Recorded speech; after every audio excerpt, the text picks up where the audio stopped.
Welcome to the 30th Annual IUN Forum, our first breakout session. Today we have Monica Evans. She was a police officer with the Detroit Police Department in 2004 and assigned as a task force officer to the Bureau of Alcohol, Tobacco, Firearms in October of 2007. In 2013, she was assigned to the Chief Neighborhood Police Bureau, retiring May 2014. Her police duties included enforcement, prevention, and intervention. Her academic credentials include certified in gang resistance and education training. She's a trainer in restorative practices, grief, trauma, and adversity, advanced interviews and interrogations, situational awareness and active shooter, aggression replacement and crisis intervention, trauma and verbal de-escalation. She's certified in John C. Maxwell School of Leadership and obtained her Bachelor's of Science in Criminal Justice and Forensic Psychology from Purdue Global University. She served as a subcommittee chair and creator of Operation Safe Passage, Alternatives to Exclusionary Discipline, implemented into Detroit's Youth Violence Prevention Initiative under the direction of the Department of Justice from 2010 to 2014. Prior to her appointment to the Detroit Police Department, she was a teacher, pre-K through high school, from 1992 to 2004. Since 2010, she's been a consultant, coach, instructor in multiple disciplines of restorative practices. In her personal life, she has a family, only second to God. Her husband of over 28 years has also served as a volunteer youth pastor, serving elementary through high school youth. They have parented 9 children. The last of their children in high school graduated in 2020, and they're also grandparents. So I would like to turn the presentation over to Monica. Good morning, everybody. I am so excited to be back and feel privileged to be able to be a part of this opportunity this year.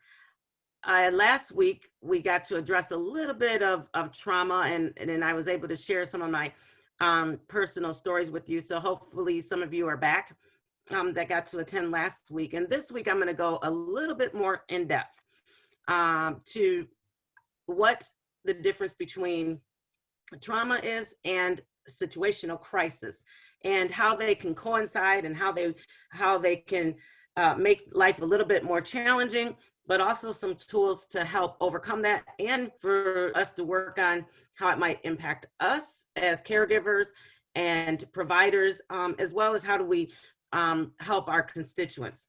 And so when we look at situational crisis, I would imagine most of you would believe that we're in sort of a situational crisis now with the pandemic and politics and our civil unrest and all of the things that 2020 has brought us, in addition to our own personal lives and the things that happen in our personal lives. Can become really, really overwhelming. And so that's what I'm here to try to get through. Normally,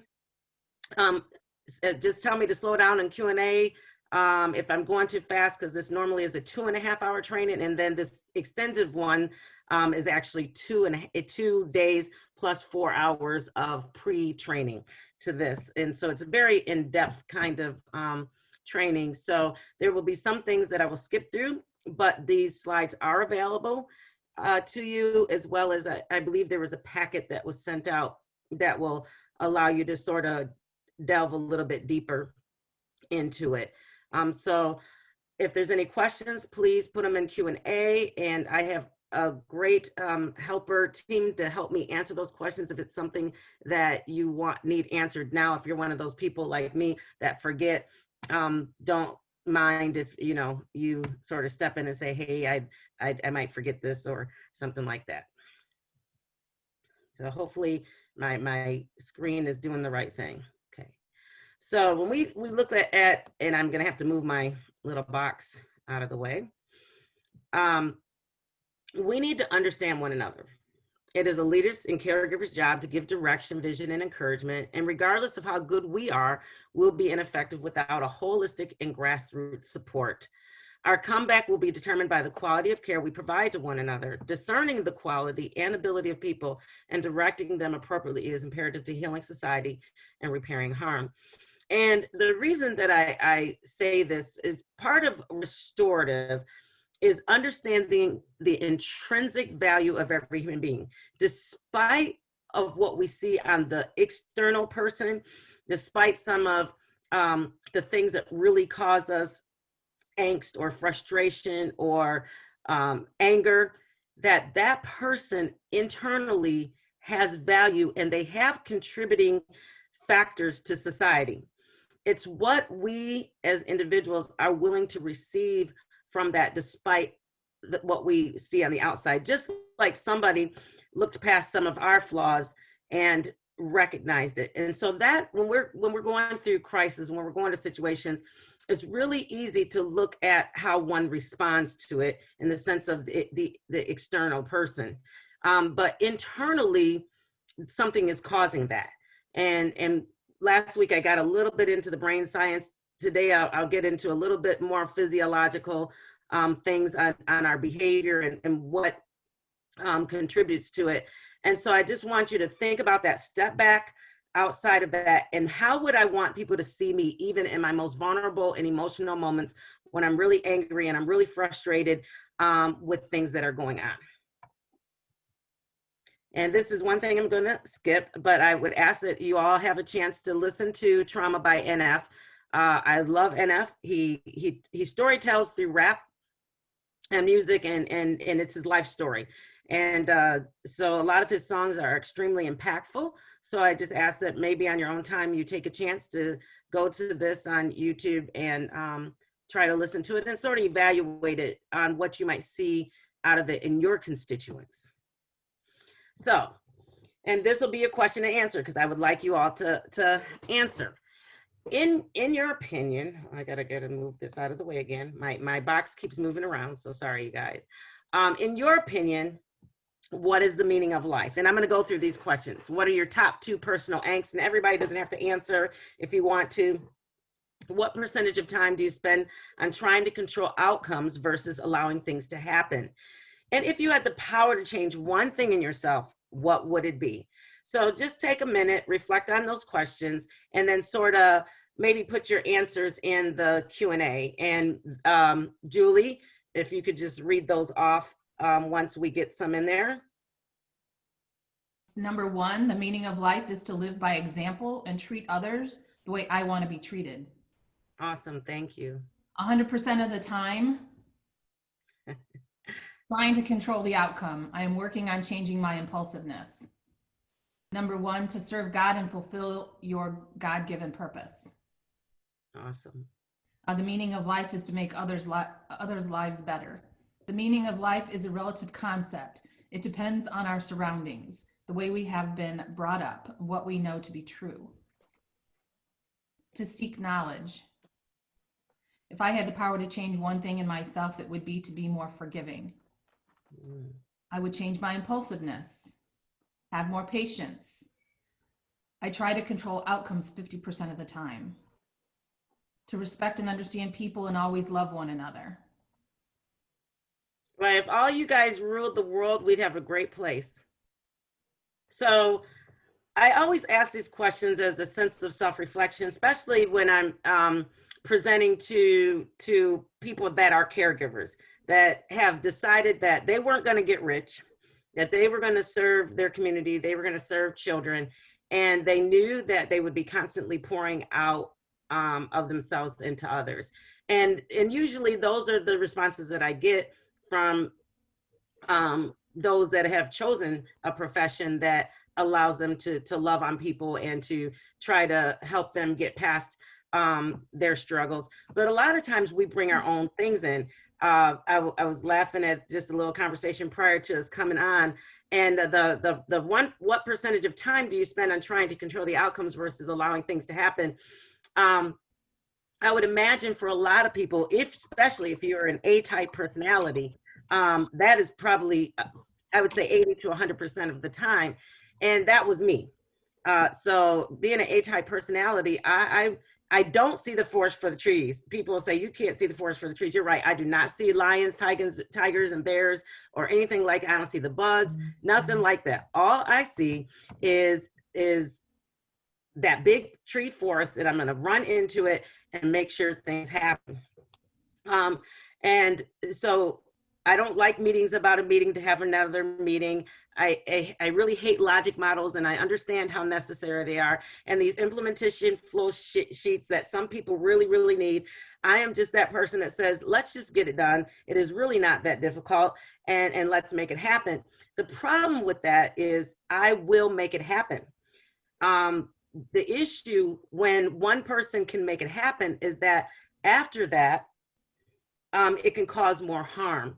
And because somebody else can't follow it up, or somebody cannot take that gamut. And so it leaves more pain and more trauma, and it creates more crisis for others. And so being able to self-reflect on being explicit in all of my practices, that I'm able, I think the first person was really setting the example so that others can learn from it. And I think that that's going to be in everything.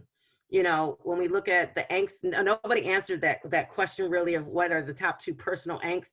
And probably in this season, we probably didn't want to answer it. And it can be many things that go on. If you just look at Facebook for any amount of time, we can see a lot of people's personal angst.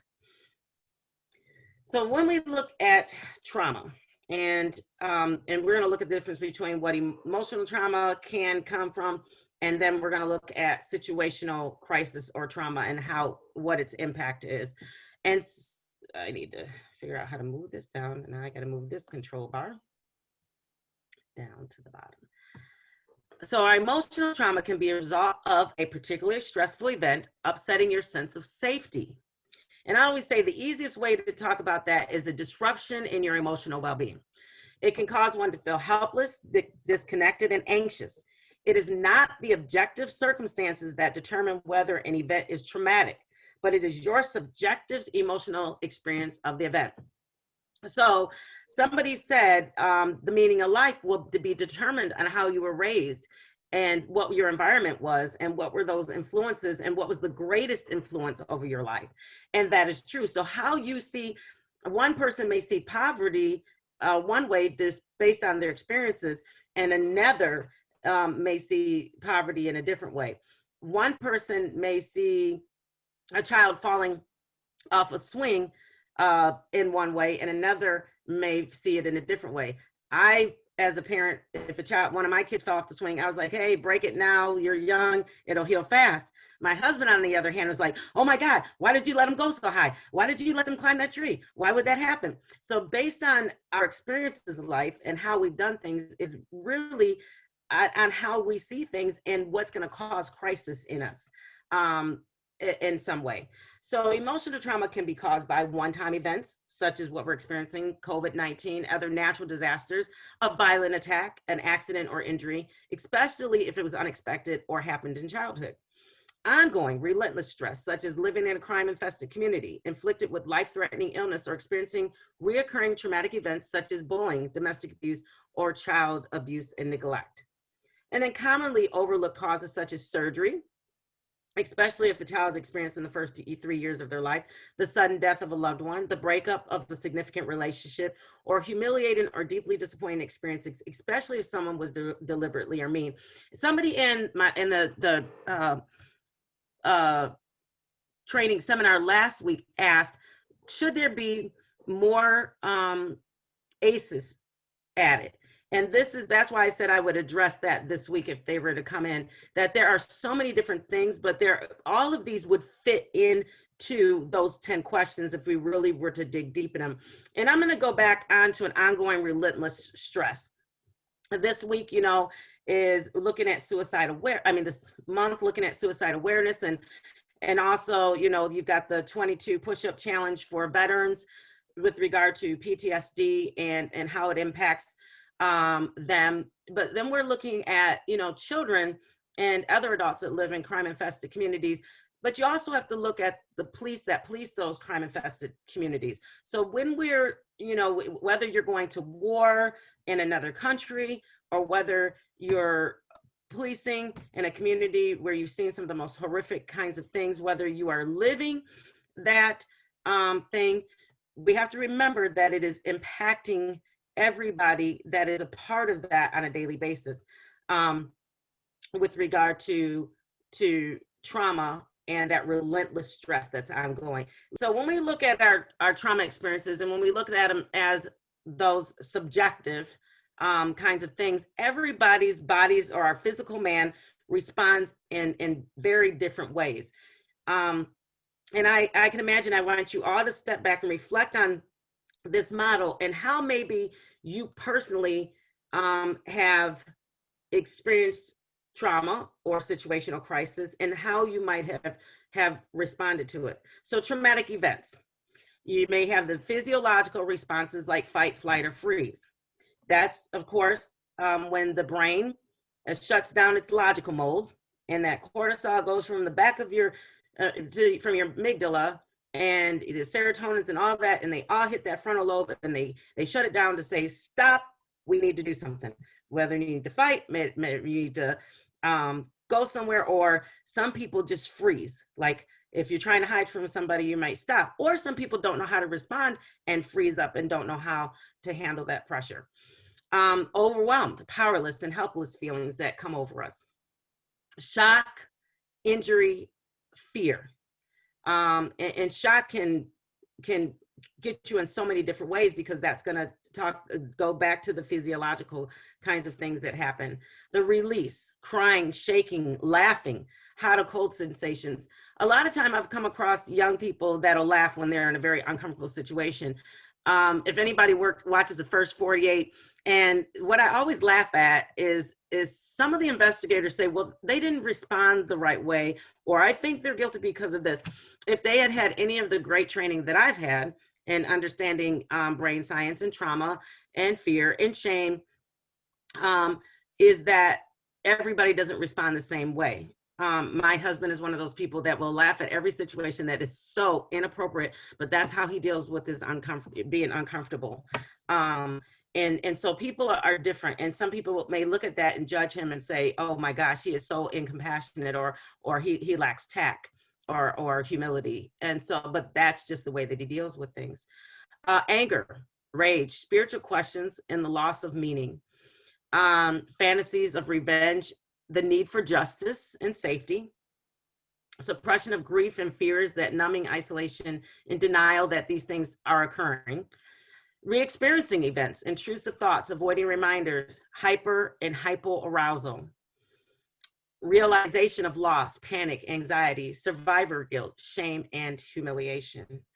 And I always try to be very transparent in who I am and my personal experiences. And my personal experiences won't be your personal experiences, but then some of them may. When I think of traumatic events in my life, I think I've dealt with some in so many different ways. I've never froze in anything, but I can tell you that sometimes I want to fight, and I don't think I would run away from a situation, but I will protect myself in a situation. Ever feeling overwhelmed or powerless, helpless feelings.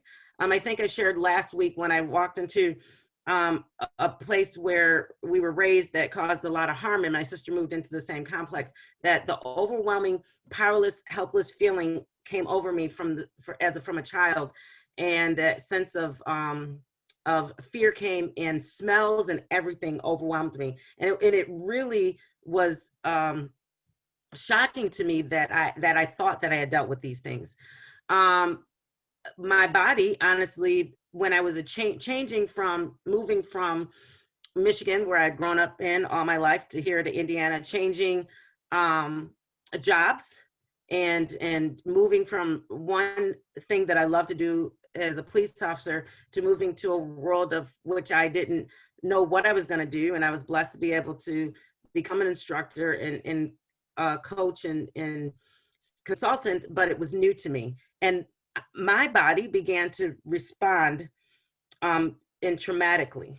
And so with all of the travel and constantly going from one place to another, I think 1 week I hit 4 time zones. My body did not like it. It had gone into shock. And it caused me actually to get super bad tremors and extremely bad pain. And finally, I was diagnosed with fibromyalgia. fibromyalgia and hyperthyroidism.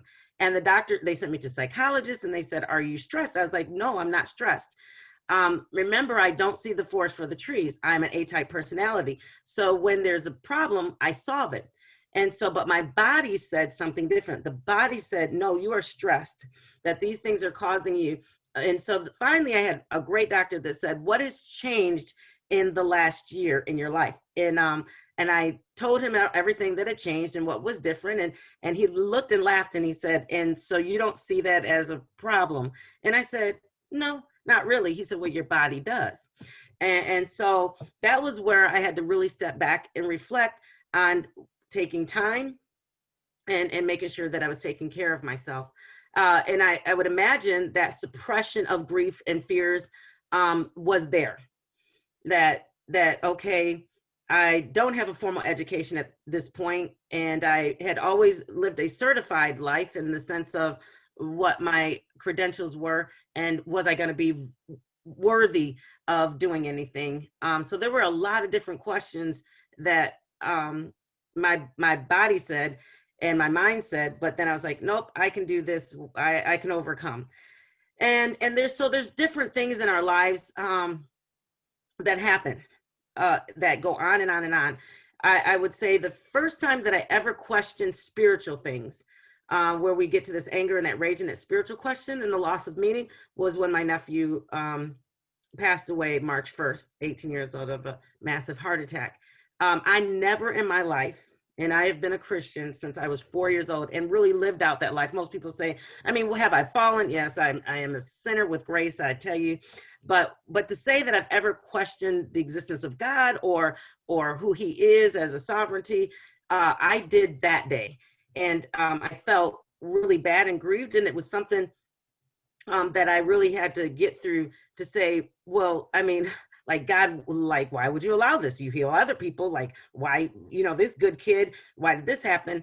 And I think that I believe that we're made that way, to ask those questions, that we were created to ask those questions and be able to question those things. And so we all experience, these different kinds of things in our life, is being able to step back and not hold ourselves in a shame mode. And that's the same way we do with our constituents, the people that we're working with, our spouses, our children, and ourselves.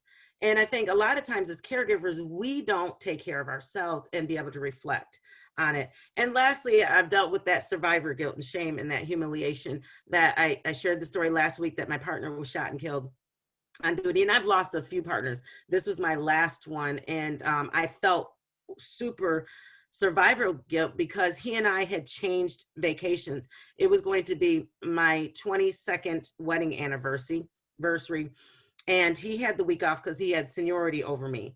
That was going to be my week. So we switched vacation weeks. So I would have been at the arrest warrant for the homicide, and he would have been on vacation. And when that occurred, I felt survival guilt. And that guilt says, man, I'm glad I wasn't there. But then I feel terrible that he was there. And if I was there, would I have done something different that would have not caused me to? And so there's a constant in my mind that feels a guilt. And I don't know if it's something that will ever go away.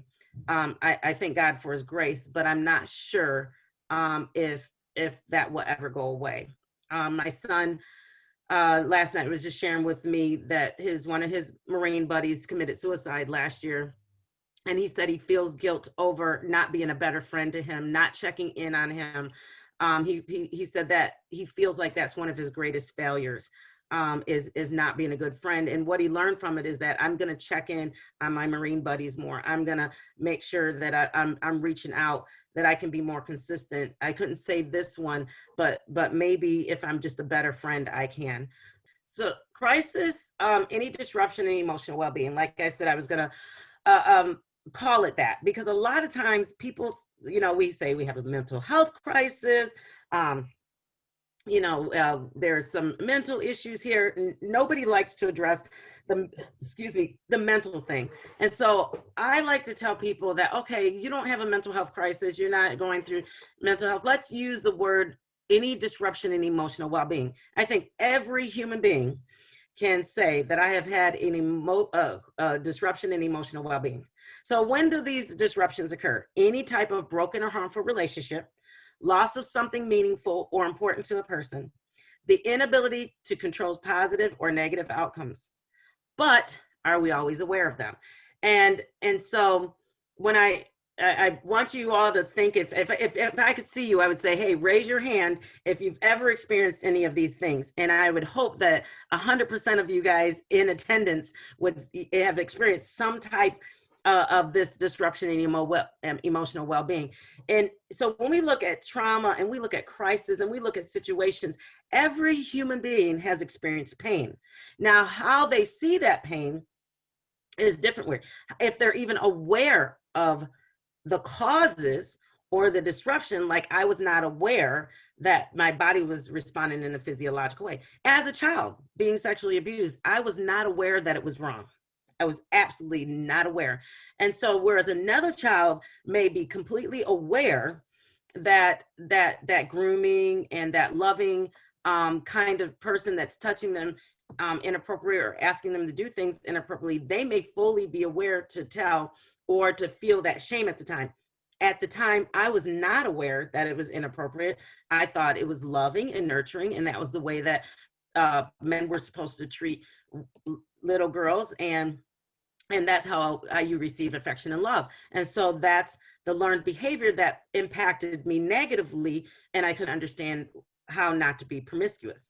And so because it was a learned behavior. And so that's when we talk about whether it's a situational thing or whether or not it's that long-term things, its impact can be totally different. Some females may decide that they will never have sex, or males. They may decide that they were going to hate all men or all women. So there can be so many different ways it impacts us. Very controlling, very manipulative. There's a lot of different things that come out of all of this disruption in emotional well-being. And it impacts everybody totally different. So how I've been able to work through this and how I like to teach others, I told you that I use a lot of leadership training to really help me be more reflective and how I can be a better leader and model, like that one person said, the appropriate behavior. And so Johari's window has been a great tool. I encourage you all to use it, because I use this when I'm coaching behaviors for whether it's teenagers. There's one that's created for young people. There's one created for adults, whether it's any other area. But this has been very good when I'm doing behavioral coaching. We look at that one box, the open free area. That's something that everybody sees in us, that's known and by others. It's something that we tell. If all you can tell that I like to talk. Parents called me motor mouth. You know, my husband says I have diarrhea of the mouth. So that's something that everybody knows about Monica. I will talk to anybody. I will talk to you in the grocery store. I will have a conversation with just about anybody. Yeah, well, not just about anybody. So that's open free. That's what you know about me. That's what you can see, that I have freckles. I think that you can see those. Those are known. And then we have this box here that says self-disclosure, the exposure. That's that hidden area, and it's unknown by others unless we tell them. So that's that more vulnerable, that transparency, depending on our relationship, is what we're going to allow to be revealed. But some things we still keep hidden. As much as my husband says I have diarrhea of the mouth, as much as I try to be very vulnerable, and mine is I always tell people, the truth of the matter is mine is a false transparency, is that I explicitly do it. I have to work very hard to do it to help others. And so my transparency and my vulnerability is to model how to overcome that shame. And once I'm able to do that, then it releases me from that burden. So then I'm modeling, allowing others to become released from that burden, is by setting the example so that they can feel comfortable. But I have to work very hard at it. It's not something that I do. It's not who I am. So there would be those hidden areas. And then that self-discovery, that unknown area. It's like every year I learn something different. I love keeping a journal because I go back to my journal and I was like, man, I learned so much this year, or man, I've gone through this, and look at, you know, how God has brought me through this. And so, or it could be the same thing that I'm going through, like, why am I still going through this thing? And that's that unknown area. And, you know, the funny thing about it, the unknown area usually becomes our blind spot. And the blind spot, you know, we're going to grow, we're going to manifest. And that blind spot, boy, that second area, that blind spot can get us. And usually 3 people have told you something about yourself. And we can tell constituents all day, the shame blocks us and we become blind to it. And either we're going to receive the correction or the feedback, or we're going to feel judged and we're going to shut down. And I don't know about you with the people that you work with, but I've worked with a lot of young people that have experienced trauma and crisis. And somebody can tell them all day long that this is probably, they're aggressive, you know, it's okay to be angry, but you're aggressive. No, such and such did this to me. No, or that their tone of their face seems very angry, and that may be why they're getting the response to this. Or such and such really just was not staring at you. He was not eyeballing you. They were just looking off into space, and, you know, they have ADD, and they'd be like, no, MF, you know. And so trying to really explain that and be able to step back is very hard.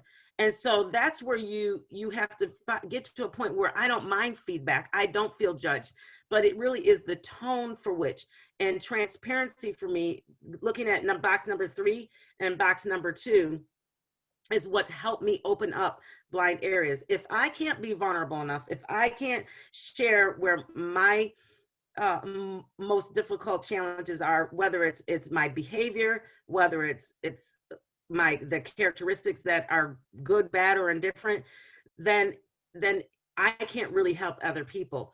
And honestly, that's why I chose not to become a social worker, and why I chose not to become a psychologist. I liked forensic psychology because the ethical boundaries are not there. And I chose to be a life coach in the sense of behaviorist, because it doesn't limit me to be able to share personal stories in a way that can allow me to really be transparent. And a lot of other people say, but can they use it against you? No, because I'm in control over it. So it goes back to that question about what can I control and what I can't. I get to control all that comes out of my mouth. And it can't be used against me because I already said it. So there's 101 people in this group, and I've gone around the country and spoke to thousands and thousands of people. And so everything that I've revealed cannot be used against me. People's like, hey, Monica, you need to run for president because you don't have no skeletons in your closet. I said, maybe one day. And so, you know, that's that sense that allows people to build relationships. My transparency allows for me to build a relationship. And I always say my leadership style comes from, I believe it was, is it John Maxwell, or it might've been Les Brown, that says you need to get a 30-second elevator conversation that reveals some transparency. So the time that it takes you to get from one floor in the elevator to the next floor is how quickly you need to try to build relationship, and you give a little bit of transparency in building that relationship, and it allows that burden to be lifted from the people that we're working with. And so that's what I love about this window, because it helps me work myself through things, but it also helps me work my constituents through things, because it gets us to the 9 affects of shame. And I would love for you guys to take the time to go to the Tompkins Institute. Donald Nathanson and Sylvan Tompkins are both criminal psychologists. Both have passed away, but came up with some just great philosophy with regard to what we're seeing in people and what we do with ourselves. And the 9 affects of shame just really deal with the disruptions in emotional well-being and why they happen, and that it's a continuum. So it can go up and down and up and down. And the issue is if we stay in negative affects, if we're never interrupted, if emotional disruptions never get brought back up to interest and excitement, that's where we see sociopathic kind of behaviors, and I use sociopathic because it's created by social or environmental things that have caused harm. And so we have to think about that each one of you in this seminar is a interrupter, and it is our heart's desire is to get people from the negative affects to back up to positive affects when they've experienced this pain that's on this continuum. But we also have to do it for ourselves.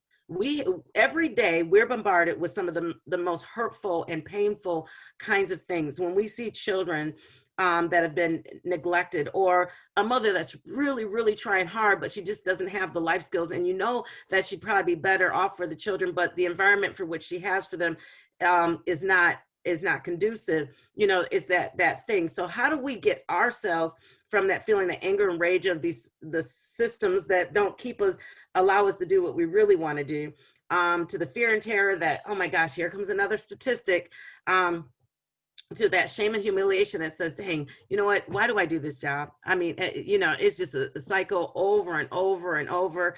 And I have one of my other trainings that I do, and one of it says that I can't do everything and I can't save them all, but what I can do, I do it well. And I think that's super important to remember as caregivers and providers, is to keep ourselves back on that positive affects, to that interest and excitement, because we can become overwhelmed. As a police officer, I saw the greatness of humanity, but I saw the worst of humanity.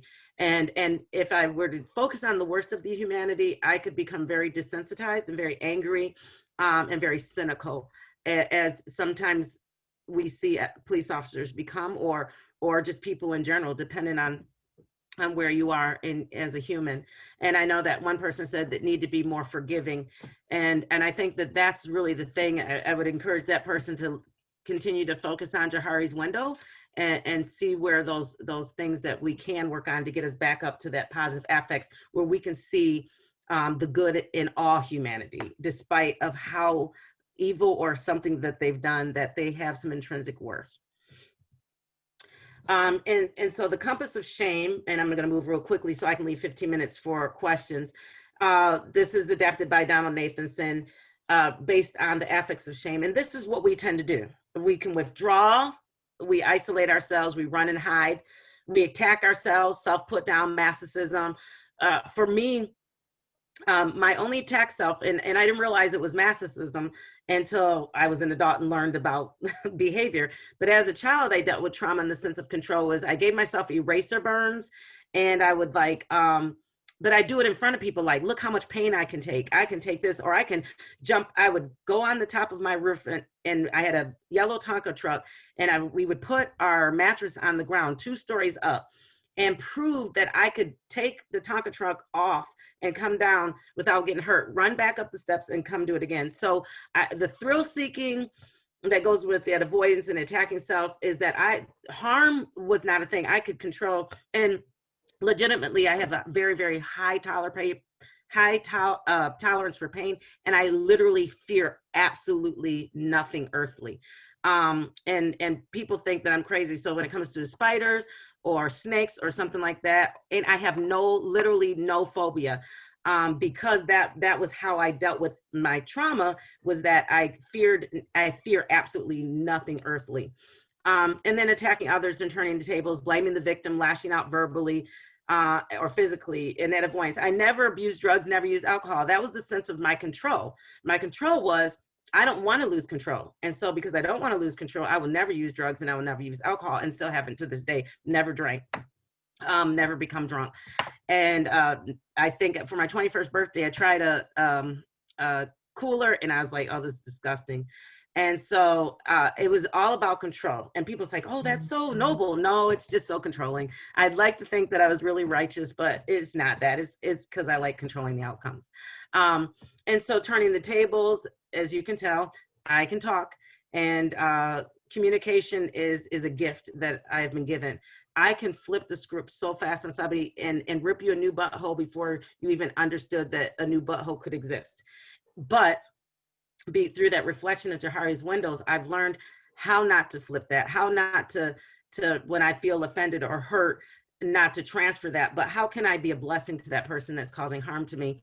Can I take that same gifting to be able to turn the tables, and can I bless that person that wants to hurt me? And that's been able to be a healing power. That's that sense of forgiveness. It feels 10 times better when I can love my enemies and do good to them, despite the fact that they're doing harm to me, and then value that intrinsic value, because I can say despite of what I'm seeing in them, despite of what they're saying, they really have some things that I could learn from them if we could just get past this little component. And those are that's the life experiences. Those are those transitions that get us to that one box that was in Jahari's window that say that it was unknown. Years before, I didn't know how I would do this, but through growth and interrupters, people that come in my life, making sure that I have accountability, continuing to learn and grow. And when I'm not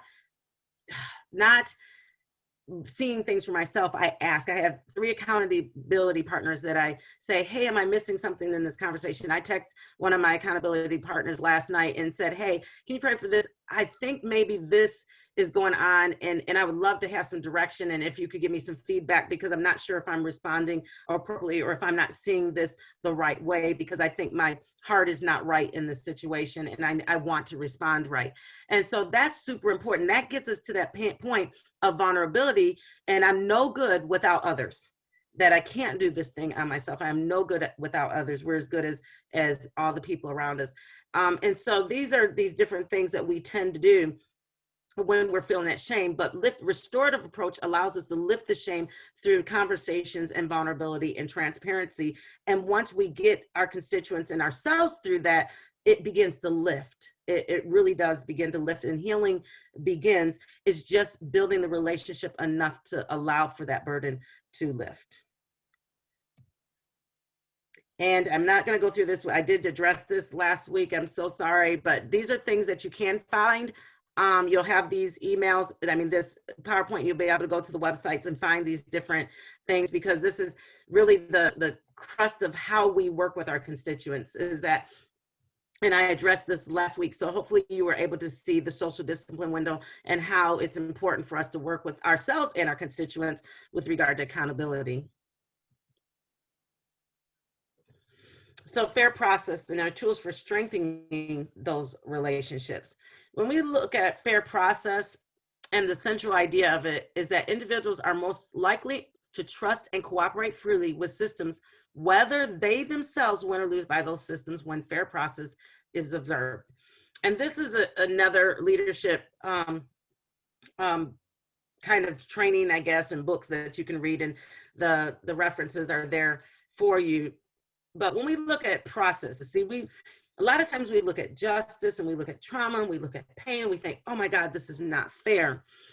So how do we get past the fairness of the way one child grows up to what another child, or the way one person is dealing with crisis or experiencing crisis that's not fair to the way that another person, or that the other person lives on a compound that's got beautiful lakes and everything, when there's a shutdown and they're not skipping a beat because they're still on a boat cruising somewhere, to the person that's stuck in their house that doesn't have Wi-Fi.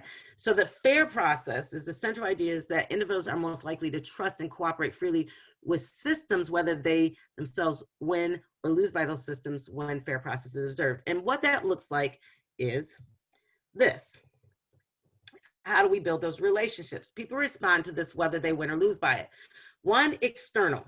My internal, do I engage in relationship building? How did I reach out to others during this crisis? And how did others reach out to me? Internalizing that explanation. So how I'm feeling, sort of like what I did with that text message last night, that vulnerable conversation that says that, hey, I'm in this right now. I don't know if I'm seeing it the right way. What do you think about that? And the explanation. So we engage, we explain, and then the organizational. And I think one of the ladies that we were talking on, I think it was Rachel, and she was like, hey, I need the organizational. I need the A, B, C, and D, the expectation of clarity and the accountability that comes along. So for me, I don't see the forest for the trees, but I'm going to need a Rachel that's going to say, hey, I know you're going to get this done and I can trust you. And here's the way to do it so that we don't mess up for this child. So organizational expectation of clarity is that accountability, whereas all together in that relationship, my boss is going to engage me in a conversation.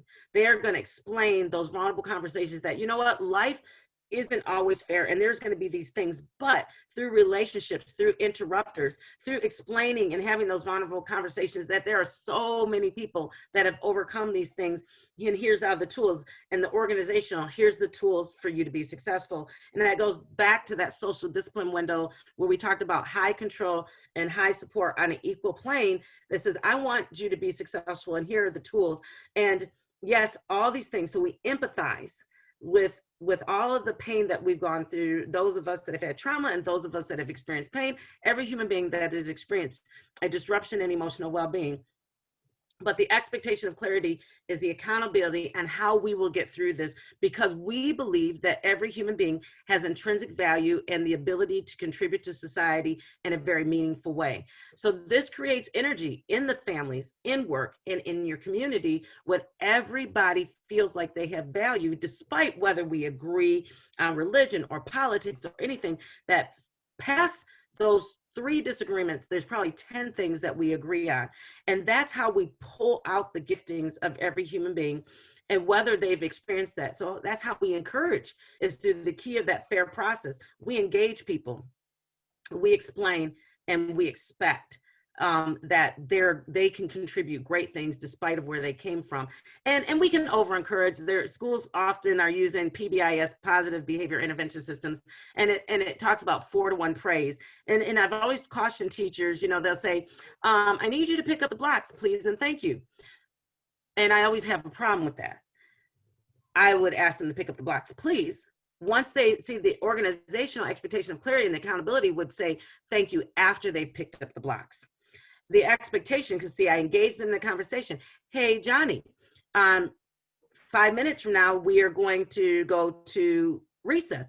I need you to start cleaning up your blocks. The explanation is, hey, the vulnerable conversation, Johnny, if you don't pick up the blocks, it's going to make me feel really hurtful that you have to stay in and miss some of your recess. And then I'm going to have to stay in here with you. And we're both going to miss out on the time that we have to play. And the expectation of clarity and accountability is that Johnny may not clean up those blocks. And then we're going to have a conversation as he's cleaning up the blocks, missing that recess, and you're missing some of your planning time to ensure that he can do this. Now, we know Johnny's background. Johnny lives in a very disorganized household. There is no mother. There's no consistency. Johnny is 7 years old and helps Kate take care of a little infant brother or sister. And so that sympathy may say, oh, Johnny really just can't do this, but we have to sacrifice our time sometimes and hold Johnny accountable to ensure that he can be a contributing member to society despite his environmental influences. How do we become the greatest influence in the lives when the influence of their life is not a positive one? And that's what we have to begin to look at, is how do we engage, explain, expect, so that the process becomes fair. Life is not fair, but the process becomes fair. And so building that, conflict or disputes arise from the breakdown of relationships, resulting in the breakdown in community. This is what we are seeing. Relationships have been broke down. Our relationships are so muddled because of Facebook, because they're not real. And, and all these different social media. And if we watch and we listen, we become overwhelmed, and there's so much anxiety and so much stress because we can't control the outcomes because the relationships aren't real. But if I can talk to a person that doesn't agree with me, and we can have a conversation, and we can go break bread together, and we can have lunch, we are going to have a great time, because we are going to agree on way more things than what we disagree on. And this is what we've seen is we have not had conversation. We're not, and there's some communities that are doing a great work. If you go on to the International Institute of Restorative Practices website, they're having these talking circles to help rebuild community. I noticed I think it's next week, they're gonna have a panel discussion about institutional racism and how to connect. So I think that is important that those things are happening, but they're not happening enough, right? And how do we do that one-on-one with one another, instead of arguing with somebody on Facebook? How we say, hey, let's go to lunch, let's have breakfast, let's go hang out and just have fun despite of what we disagree with. And how do we engage? Because that's going to help with our emotional well-being. So the resulting harm and damage or disruption should be addressed by those involved and impacted by a conflict or dispute or incident. And that's what I'm saying, is we've got to figure out how to engage, explain, and expect. A restorative approach recognizes the capacity of individuals and community to identify, address, and resolve their issues and problems. We cannot depend on government to do it. It's way too top. It takes the grassroots communities. We can't expect the top to come. Remember, everything that grows comes from the bottom. It takes root. So there's a seed that's planted, it takes root, and it begins to grow up. That's who you are. You are the interrupters.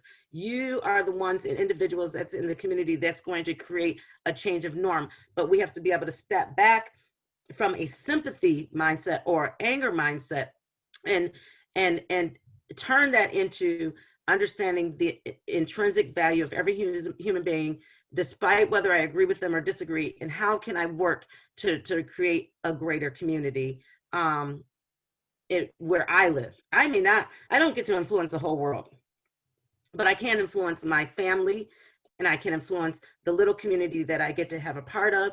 And so where do I start, and how does that grow, and how does that expand out into that tree? And just looking at that. So we identify and address and resolve our own issues as a community, and not dependent on others to do it for us.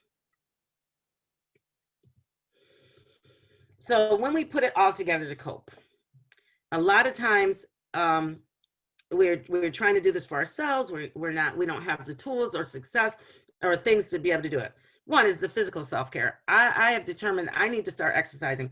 Thank God I love physical labor. If it was not for physical labor and doing my yard work and mowing and digging and building, I built fire pits this summer and everything. I enjoy manual labor. I would probably be as big as a house, because that's the only kind of exercise. But I realize I need to get better. Winter is coming. I don't get as much physical labor. I'm getting older.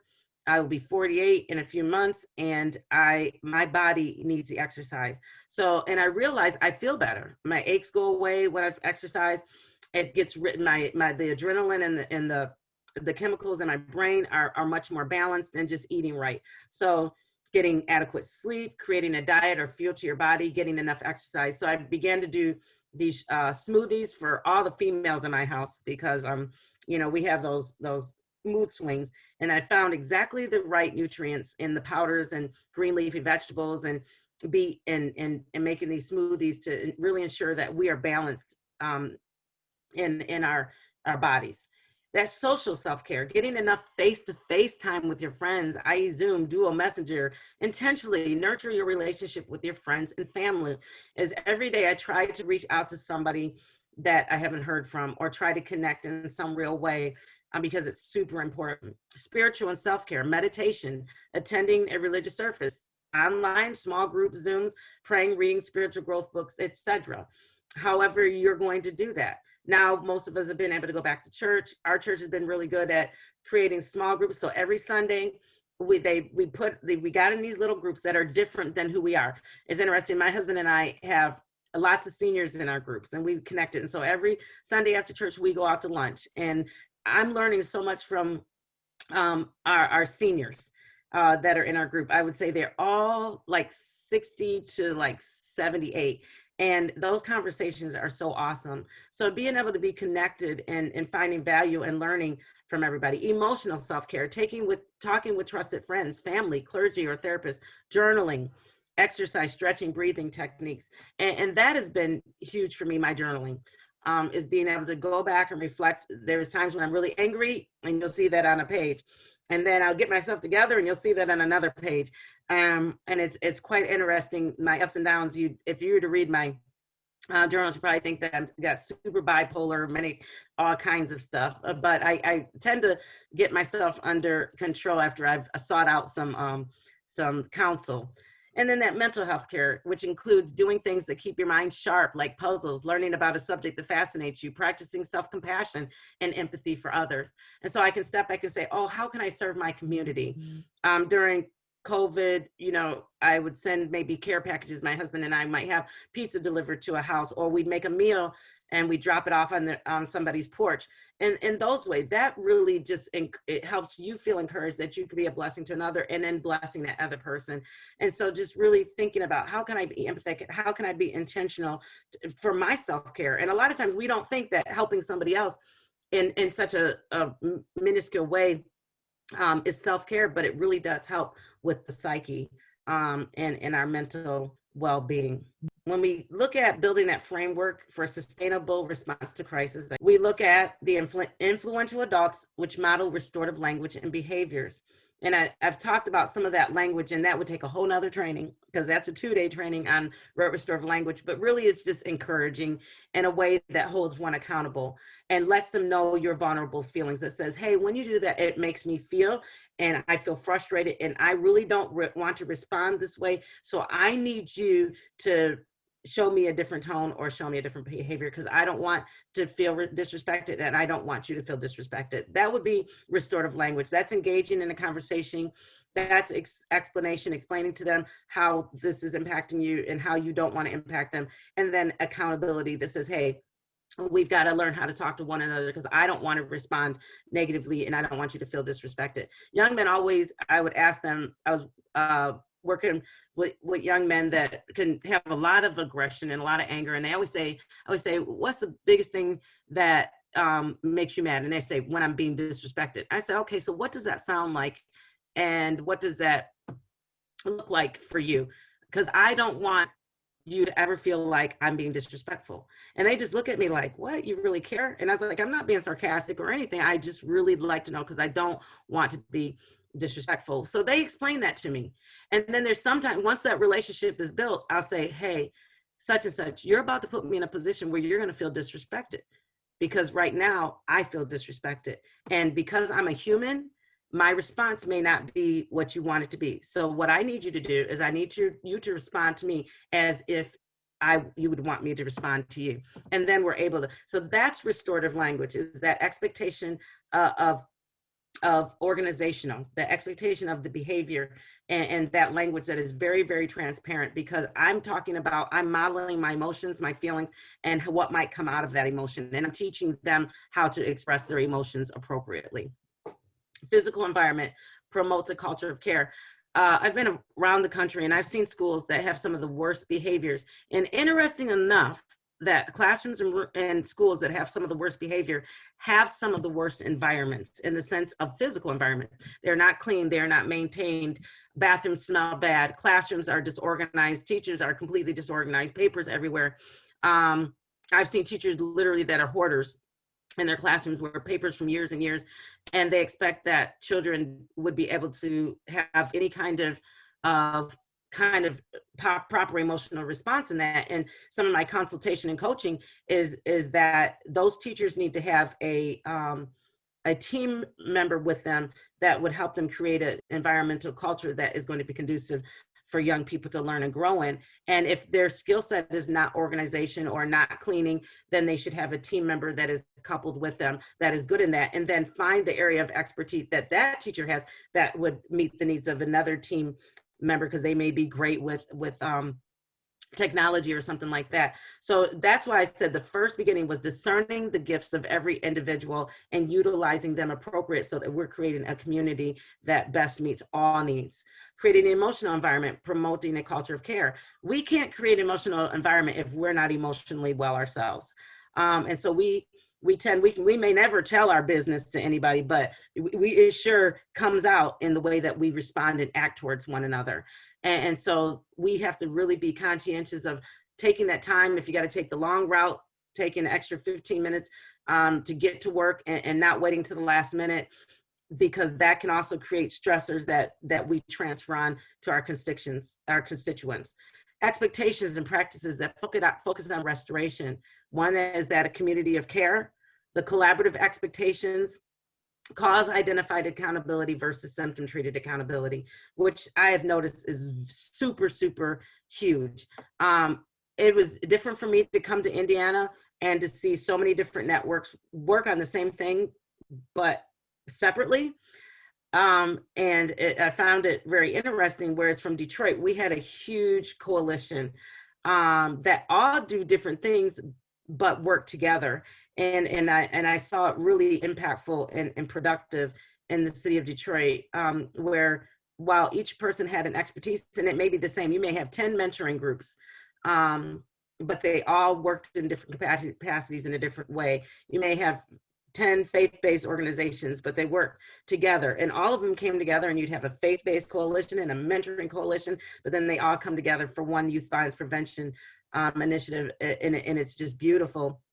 And so that's what we look at as a restorative group or a community in a collaborative expectations, where we're all working together to look at, okay, what caused this? Not the symptom. Because see, the symptom is what most of us see, what most of us put out, but it's not the cause, and how do we get to the root of the cause? And it's different for everybody, and I addressed that earlier. So building the framework again, focus on relationships first and the behavior second. Behaving toward one another in a helpful and non-judgmental way. Work to understand the impact of our actions on others. Collaborative problem solving. Enhance sense of personal responsibility.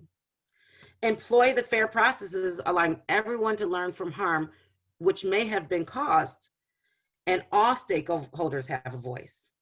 How we respond to a difficult behavior can have positive outcomes for everyone. Creating those strategic plans that some people really need, those logic models.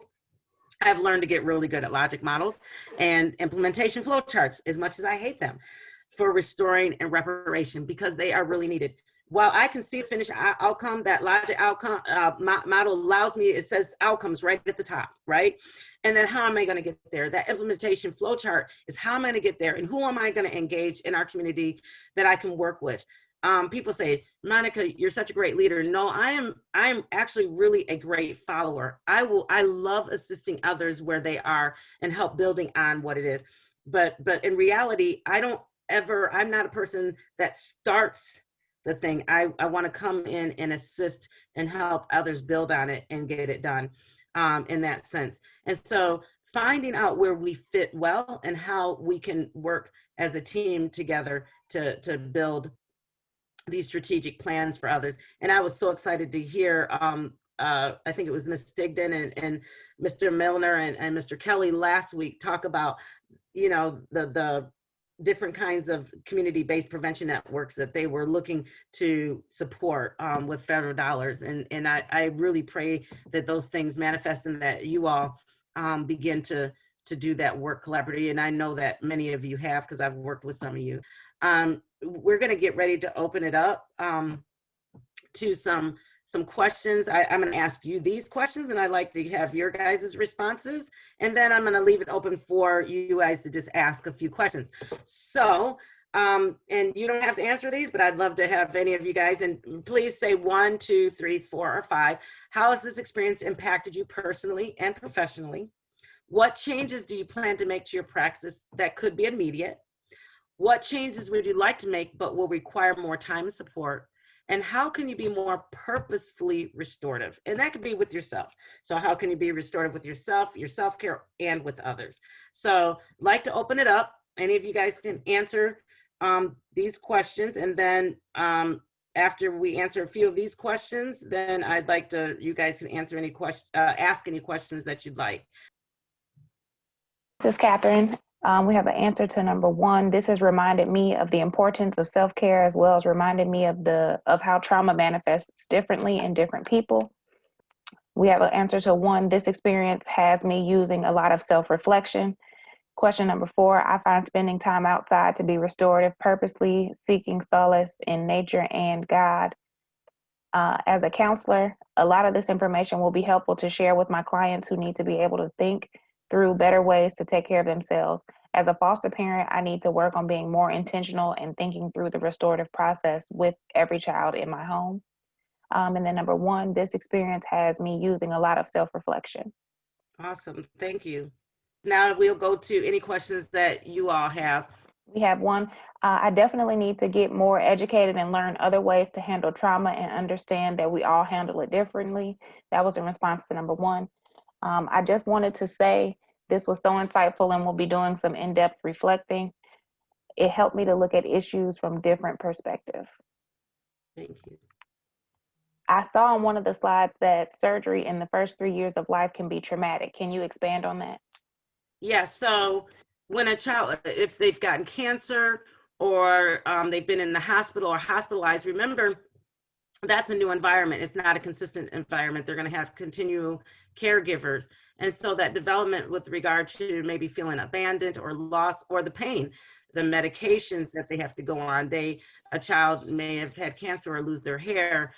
So all of those different things can be extremely impactful on a child's psyche. Going under, and being put to sleep, and all these people in these gowns and these masks can be extremely scary. So there is so much that can deal with the way the psychological brain develops. Remember, the brain is not developed fully at age 3, and so it's seeing things much more different than if they were 7 or 8 or 9 or years old. Next, I like the script for speaking respectfully, and finding out how that looks to others. For answer to number 2, I plan to listen to my children more as they speak, especially in regards to their past experiences. I feel like I need more education in order to gain understanding in these areas. And another response to 2 is be more aggressive in prayer, reflection, and meditation. And for the person that just said is trying to learn to be a better listener, it took a lot for me. I read 7 Habits of Highly Effective People by the Coveys, and one of the habits of the 7 is to seek to understand, to be understood. And that's what really helped me learn to listen. Now, mind you, I've read that book probably about 7 times to get it totally embedded. And I started reading it about maybe 8 years ago.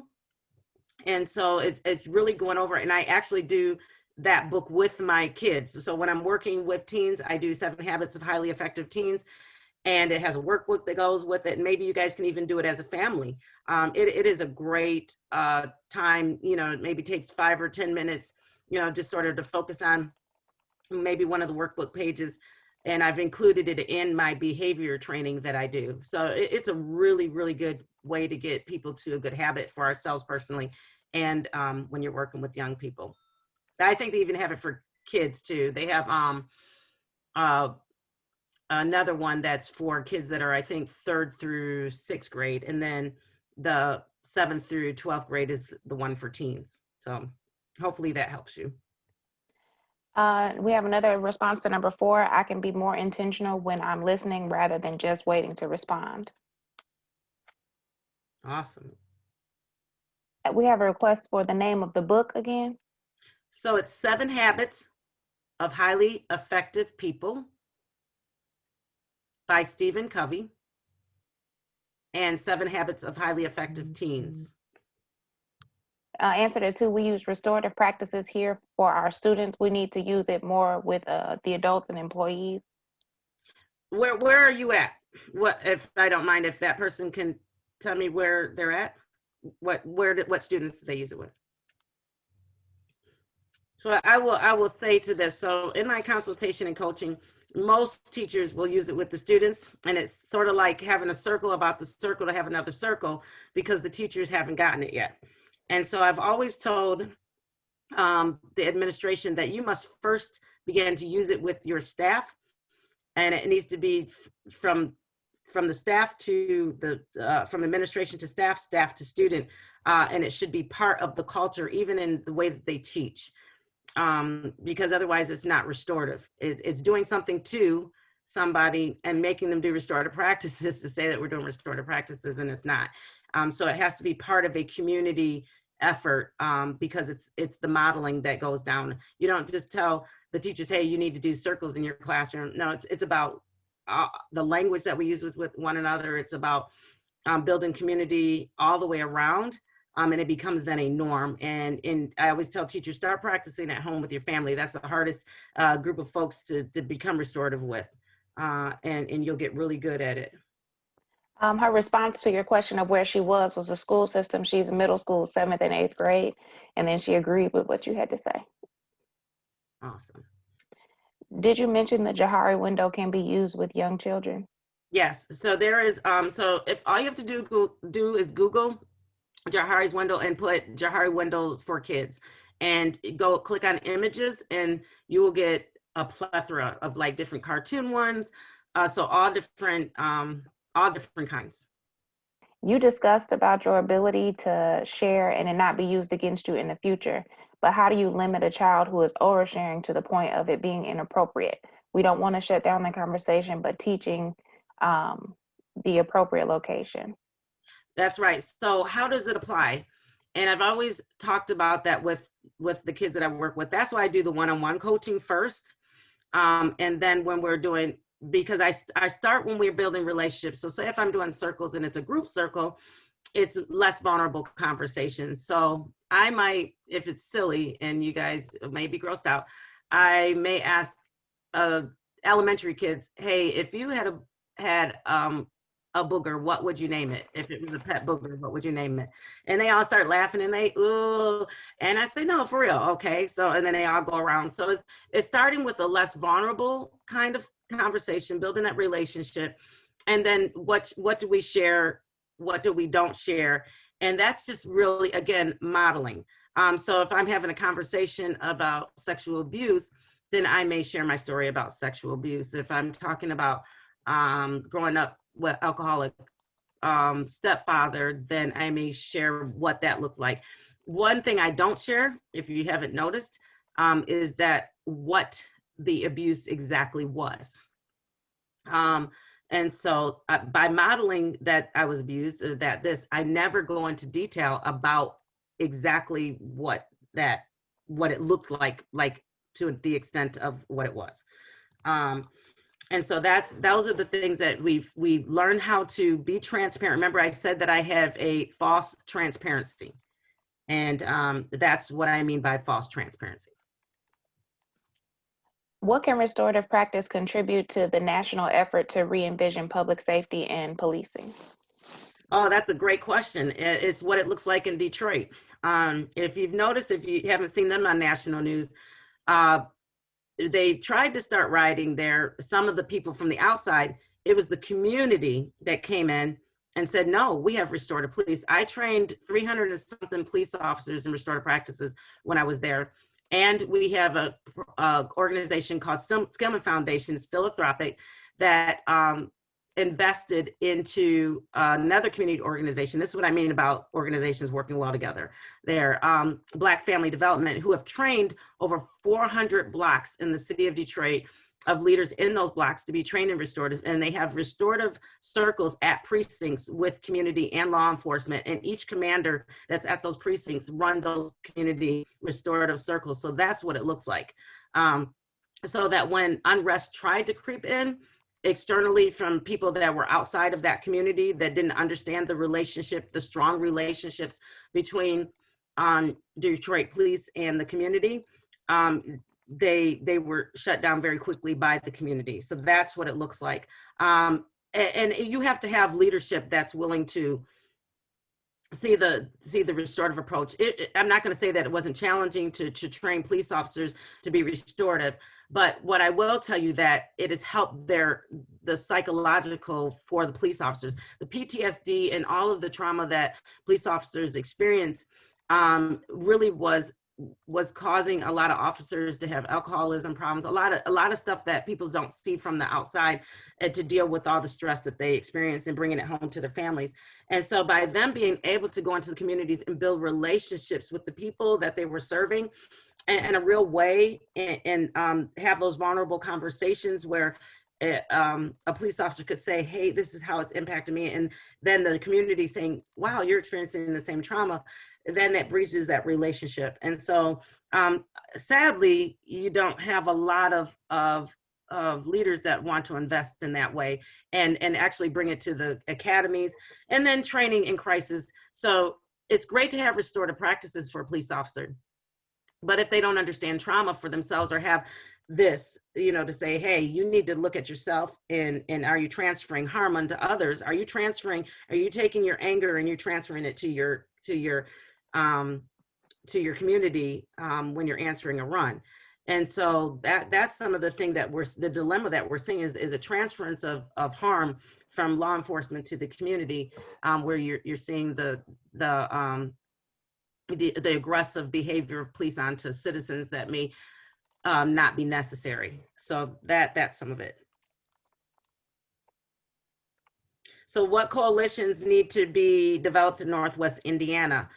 I don't know about answering that the right way. Personally, I've been to lots of meetings and lots of coalitions. I can tell you one of the best ones that I've worked with that has really done the work was JDAI. So working with Mr. Elkins at the juvenile probation and Judge Stefani, I see them actually implement, because I get really frustrated going to a meeting about the meeting. And that's why I said I will always help. I've done tons of restorative training throughout our community in Northwest Indiana for free, because I believe that it's necessary, but I can't make somebody take it. And so it's just, and the crisis training, I've done the crisis training for free for like Gary PD and stuff like that. So it's really how the community receives and works together. And so I'm one of those people that I'm just going to go where I see, hey, we have a meeting. This is what's going to happen. This is how we implement. This is how we get it done. I think that for me, that's what's more important as far as when we're creating coalitions and working together, and people have to humble themselves. I see, honestly, a lack of humility in Northwest Indiana, and I'm just keeping it real, We have another question of why do you think there continues to be so much disinformation about training for police when dealing with the injustices of people of color? Oh, that's a difficult one. Okay.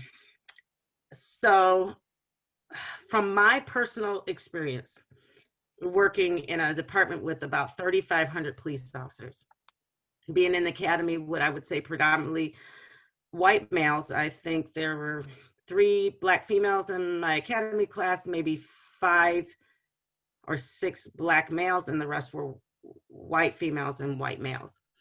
I don't think any of my classmates came to the academy with a mindset that they were going to harm Black people.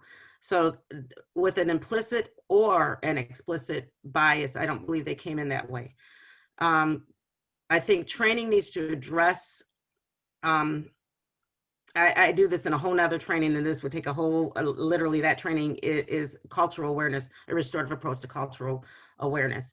And in that, I address the brain, the way the brain is restructured after extreme trauma.